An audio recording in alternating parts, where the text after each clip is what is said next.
ఈరోజు ఈ సాయంత్రం వేళ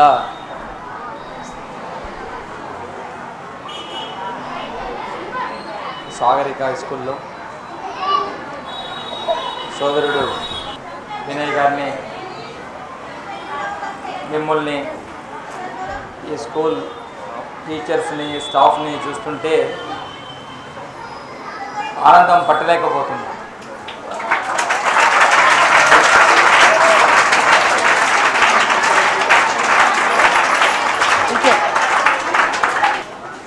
నేను గెస్టుని కాదు, మీరే గెస్టులు, మేము వినడానికి వచ్చినాం.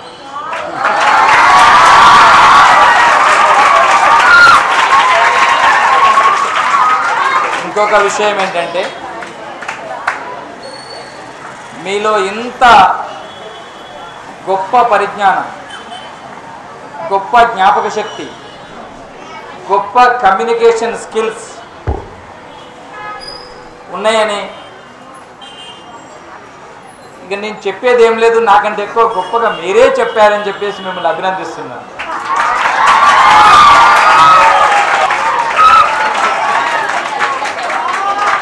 ఇంతగా మిమ్మల్ని తర్ఫీజ్ చేసినటువంటి, మీ వెన్ను తట్టి ప్రోత్సహించినటువంటి, మీ విజ్ఞాన జ్యోతుల్ని వెలిగించడానికి అహరహరం కృషి చేస్తున్నటువంటి 24 గంటలుగా మీ మీదనే ధ్యాసతోటి ఆలోచిస్తూ మా విద్యార్థులు అభివృద్ధి చెందాలా, ఈ జిల్లాలో, రాష్ట్రంలో, దేశంలో వాళ్ళు పేరు ప్రఖ్యాతులు సంపాదించాలా, మేధావులుగా, సైంటిస్టులుగా, డాక్టర్లుగా, మరో రకంలో వాళ్ళు కోరుకున్న రంగాలలో లేదా ప్రజాసేవ రంగాల్లో కూడా వాళ్ళు ఉన్నతులుగా ఎదగాలని తపిస్తున్నటువంటి కరస్పాండెంట్ గారికి, ప్రిన్సిపాల్ గారికి, హెచ్ఎం గారికి, టీచర్స్కు, స్టాఫ్కు అందరికీ మీ ముందు నేను ఒక్కసారి చెయ్యెత్తి వాళ్లకు సెల్యూట్ చేస్తున్నాను.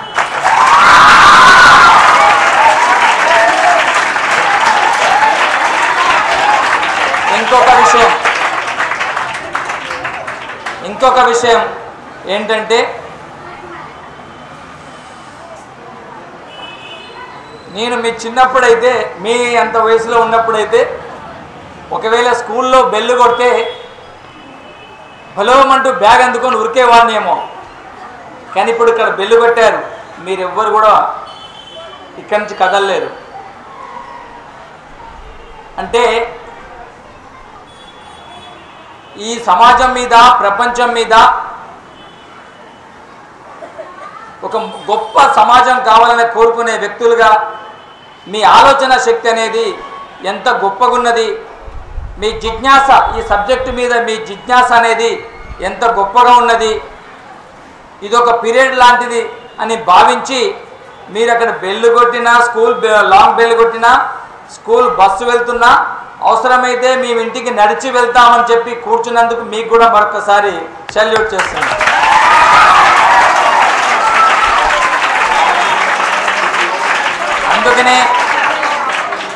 అందుకనే గొప్ప ప్రపంచ ప్రఖ్యాతిగాంచిన విజ్ఞాన శాస్త్రవేత్త ఐన్స్టీన్ ఒక మాట చెప్తాడు. ఏంటంటే, ఆయన మన ఆలోచనను బట్టే మనం సృష్టించుకునే సమాజం ఉంటుంది, అని గొప్పగా ఒక మాటలో చెప్పేశాడు. అంటే ఉదాహరణకు, మనం ఏ రకంగా ఆలోచిస్తే దాని గురించి ఆలోచిస్తాం. అంత అవునా కదా? ఇవాళ స్కూల్కి పోవాలనుకుంటే అన్నం తిన్నా ఊరికొస్తాం, అన్నం తినకున్నా ఊరికొస్తాం, ఫ్రెండ్స్ పోతున్న ఊరికొస్తాం, బస్సు ఉన్నా లేకున్నా, ఆటోనో, నడిచో, సైకిల్ మీదనో, ఫ్రెండ్స్ తోటి డ్రాప్ చేయించో వచ్చేస్తాం. మన ఆలోచన స్కూల్కి పోవాలని ఆలోచన ఉంటుంది. కాబట్టి స్కూల్కు ఫట్టు కొట్టాలనుకుంటే, సార్ జ్వరం వచ్చింది సార్, కడుపు నొప్పి లేసింది సార్, మరొకటి సార్ అంటాం. అవునా కదా? సో అది మన ఆలోచనను బట్టి ఉంటుంది. అట్లాగనే ఇప్పుడు ఇక్కడ మన స్కూల్లో దేని గురించి ఆలోచిస్తున్నాం?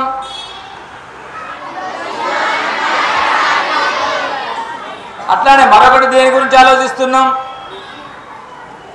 దేని గురించి ఆలోచిస్తున్నాం అని ఆలోచిస్తున్నాం కదా.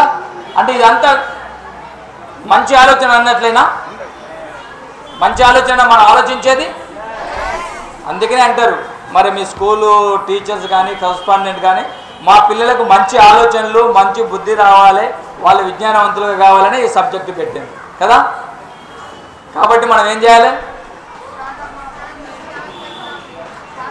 నేర్చుకోవాలని మీరుగా గొప్పగా చెప్పారు, ధైర్యంగా చెప్పినారు, మీకు వచ్చిందే చెప్పారు. నన్ను ఇక్కడ నిలబెట్టి ఎవరో మాస్టర్ వచ్చేసి మీరు సంస్కృతంలో 2 మాటలు చెప్పండి అంటే నేను చెప్తానా? చెప్పనా? చెప్తానా? నా గురించి ఏం తెలుసు అని చెప్తానన్నారు. చెప్పాలి, నిజంగా చెప్పాలి. చెప్పనా? ఏం తెలుసు అని చెప్పరంటున్నావు. అది అంటే ఒకరి గురించి ఒక విషయం గురించి ఏమీ తెలియకుండా ఏ రకమైన కామెంట్ పాజిటివ్ కానీ నెగిటివ్ కానీ చేయకూడదు అనేది తెలిసిందా ఇప్పుడు? అంటే దాని అర్థం ఏంది? ఒక విషయం గురించి తెలుసుకున్న తర్వాతనే మాట్లాడాలని. అవునా? నాకు సంస్కృతం నిజంగా రాదు, మీరు చెప్పిందే కరెక్ట్. నేర్చుకుంటే వస్తుంది. అది ఇంతకుముందు మీరు చెప్పిన ఉపన్యాసం బట్టి కరెక్ట్ అది కదా. అవునా కదా? ఇంతకుముందు మీరు హిరోషిమా నాగసాకి అంటే మీరు ఎప్పుడు బహుశా నోట్బుక్లో ఉంది, 10th క్లాస్లో ఉంది కదా, ఉందా? చదివారు కదా. అంటే చూసి చదివితేనే వచ్చింది. అవునా కదా? కాబట్టి మనకు ఆలోచన ఉన్నది. మంచి ఆలోచనలు ఉంటేనే సరిపోదు, మనకు మంచి ఆలోచనలు ఉంటేనే సరిపోదు, వాటిని ఆచరించాలి. రష్యా ప్రయత్నాలు చేస్తుంటే లొంగి వస్తుంది. కానీ మనం అనుకున్నామే బలం గల్లోడు ఎదుటివాడిని ఎప్పుడు కొడతాడు గిచ్చుతాడని. అమెరికా ఒకవేళ కనుక ఈ జపాన్ కనుక లొంగి వస్తే రష్యా ఆధిపత్యం పెరుగుతుంది, రష్యా వైపే పోతారు. అందరూ మంచోళ్ళు అయితే మరి మనకు దుర్మార్గుడికి స్థా ఉంటుందా? దీపావళి నాడు ఎవరిని కాల్ చేసేది? ఎందుకు? చెడ్డోడని, దుర్గుణాలు ఉన్నాయని, సీతను ఎత్తుకపోయిందని, మంచి ఆలోచించడని, అంతే కదా. అట్లాగనే అందరూ మంచోళ్ళు అయితే నాకు అసలుకే ఎసరు వస్తుందని చెప్పేసి ఆయన ఏం చేశాడంటే తాను 200 కోట్ల రూపాయలు ఆ మిత్ర దేశాలన్నీ కలిసి ఒక చోట పెట్టి ఈ మీరు చెప్పిన న్యూక్లియర్ బాంబ్ అని ఆ న్యూక్లియర్ బాంబుని తయారు చేశారు. తయారు చేసి తీరా ఆ యుద్ధం, 2వ ప్రపంచ యుద్ధం అయిపోయేటప్పుడు బెదిరించాలి, అదిరించాలి, నేనున్నా అని ప్రపంచానికి తెలియజేయాలి. కాబట్టి అమెరికా జపాన్ మీద దాడి చేయడానికి పన్నాగం పండింది. ట్రూమెన్ అని అప్పుడు ఉన్నటువంటి అధ్యక్షుడు 2 బాంబులు తయారు చేసింది. ఒకటి హిరోషిమా మీద, రెండోది నాగసాకి మీద. హిరోషిమా మీద ఒక బాంబు వేసింది, దానికి ఒక ముద్దుగా ఒక పేరు పెట్టుకున్నది. ఏమని? మీరు చెప్పిందే కరెక్ట్, ఒకవేళ చెప్పాలనుకున్నది కరెక్ట్ చెప్పండి, లేదా చెప్పకపోయినా మీ మనసులో ఉన్నదే కరెక్ట్. ఓకే, మీరు అనుకుంటున్నారు లిటిల్ బాయ్ అని అనుకుంటున్నారు, నాకు తెలిసింది. మనం చెప్పాలి కదా, ఎట్లా చెప్పాలి, భయపడద్దు. ఎస్ సార్, లిటిల్ బాయ్ అంటే చిన్నపాలుడా? ఎస్ సార్, నా ఒకటే చెప్పాలి. Yes, little boy. హిరోషిమా మీద ఎవరిని? లిటిల్ బాయ్ అనే ముద్దు పేరు పెట్టుకున్నటువంటి బాంబుని భయంకరంగా, ఇంతకుముందు చెప్పారే బిందు నా చెప్పింది, బిందు చెప్పినట్లుగా ఒక విమానం నుంచో పారాచూట్ నుంచో జారవిడిచింది. దాని ఫలితం మీరే చెప్పారు, 1000 మంది, నేను సంఖ్య చెప్పట్లేదు, 80,000 74,000 ఆ స్పాట్లో ఎన్ని వేల మంది చనిపోయారు అనేది మీరు చెప్పారు, ఒక్కొక్కరు ఒక్కొక్కటి చెప్పారు. వాస్తవానికి ఏంటంటే స్పాట్లో వేస్తే 1/3 హిరోషిమా స్మాష్ అయిపోయింది, మొత్తం స్మాష్ అయిపోయింది. నాగసాకి మొత్తము నేలమట్టం అయిపోయింది. 93% డాక్టర్లు పోయారు, నర్సులు పోయారు, రవాణా వ్యవస్థ మొత్తం చిన్నాభిన్నం అయిపోయింది. చర్చిలు, మసీదులు, గోళ్ళు అన్నీ కూలిపోయినవి, తలలు పగిలిపోయినవి, కాళ్ళు చేతులు మొత్తం ఇరిగిపోయినవి, రక్తాలు కారుతున్నవి. ఒకరికొకరు సహాయం చేసేటటువంటి పరిస్థితుల్లో ఎవరూ లేరు. వాళ్ళ ఘోష వినడానికి, వాళ్ళ బాధలు తీర్చడానికి ఎవరూ లేరు బయటి ప్రపంచంలో. అసలు ఏం జరిగింది అని ఆలోచించేటటువంటి ఆ సందర్భం, అది కూడా టైం కూడా లేనటువంటి సందర్భం ఉన్నటువంటి పరిస్థితి అది. బయటి ప్రపంచానికి ఏం జరిగిందో కూడా తెలవట్లేదు. కొత్త రకమైన బాంబు ఇదివరకు స్కైలాబ్ పడుతుంది అంటే మనం ఊరు బయటికి వచ్చేసి, ఇంట్లో బయటకు వచ్చేసి ఎక్కడ పడుతుంది అని చూసినాం, గుర్తుందా? స్కైలాబ్ మీకు తెలియదు. స్కైలాబ్ పడుతుంది అంటే ఎట్లాగా చనిపోతున్నాం కదా అని చెప్పేసి, చనిపోతున్నామని చెప్పేసి మంచిగా దావతులు కూడా చేసుకున్నారు, ఒకసారి మంచిగా తిని చనిపోదాంలే అని చెప్పేసి. అక్కడ ఆ పరిస్థితి ఉన్నది, కానీ ఇక్కడ ఆ పరిస్థితి లేదు. అటువంటి భయంకరమైన పరిస్థితుల్లో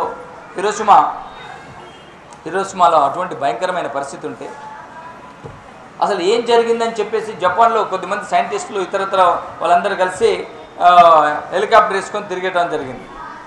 తిరిగితే ఏదో కొత్త రకమైనటువంటి బాంబు ఏదో ప్రయోగించారు, దానివల్ల ఇంత పెద్ద ప్రమాదం సంభవించిందని చెప్పేసి రిపోర్ట్ పంపడం జరిగింది.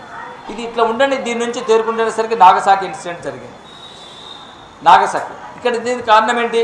ఇంకా మన వాళ్ళు చెప్పినారు, అయేషా, తర్వాత భానుప్రకాష్, గౌతమ్, మరొకరెవరు, శర్మ. ఏ శర్మ?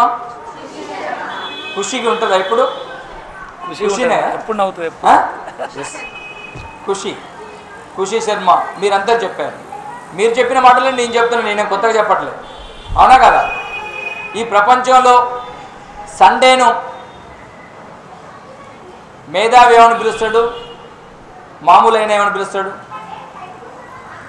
ఆదివారాన్ని ఏమని పిలవాలి?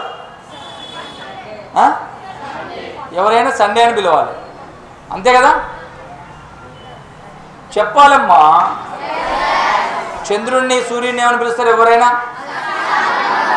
అంతే. కొన్ని సత్యాలను ఎవరైనా, వాటిని ఎవరు చెప్పినా సత్యమే.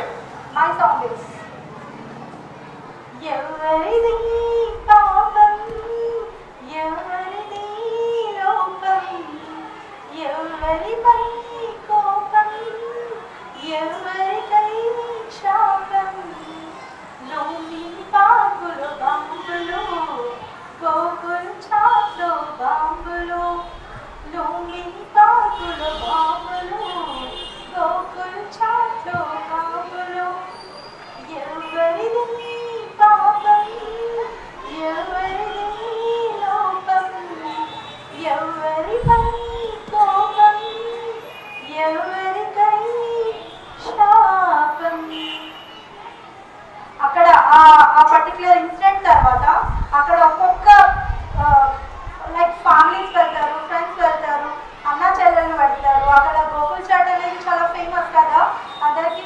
ఆ చాట్ తినే టైంలో అక్కడ అలాంటి ఒక సందర్భంలో అక్కడ పడుతున్న బాధని ఈ సాంగ్ లో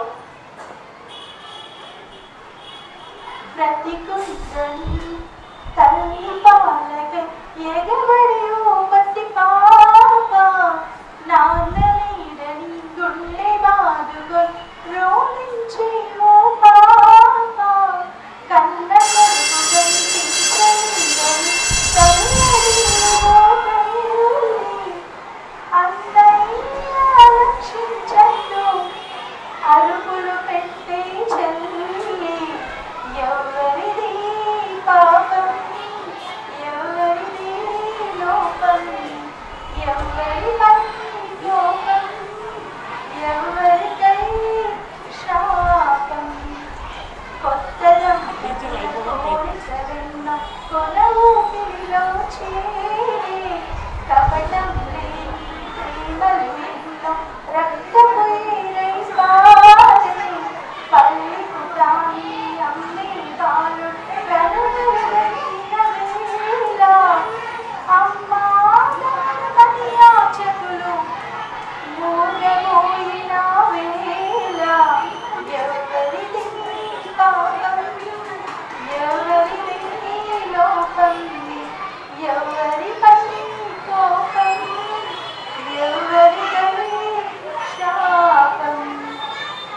మీ అందరి సమక్షంలో సెలవు తీసుకున్నాను. Thank you to one and all.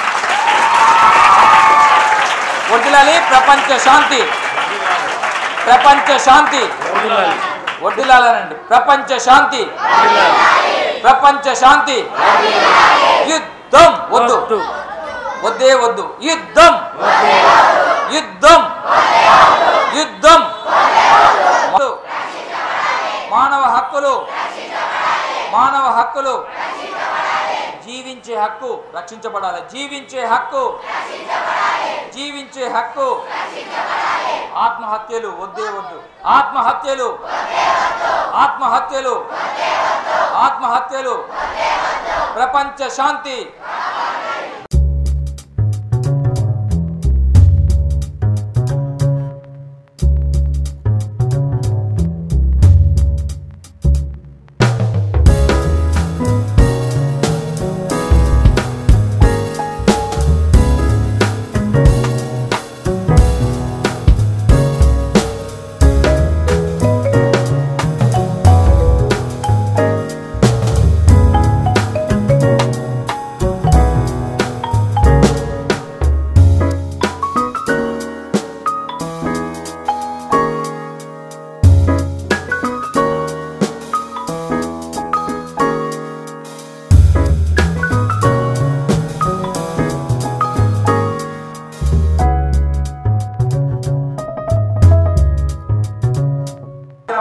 ముఖ్య అతిథిగా వచ్చి మిమ్మలను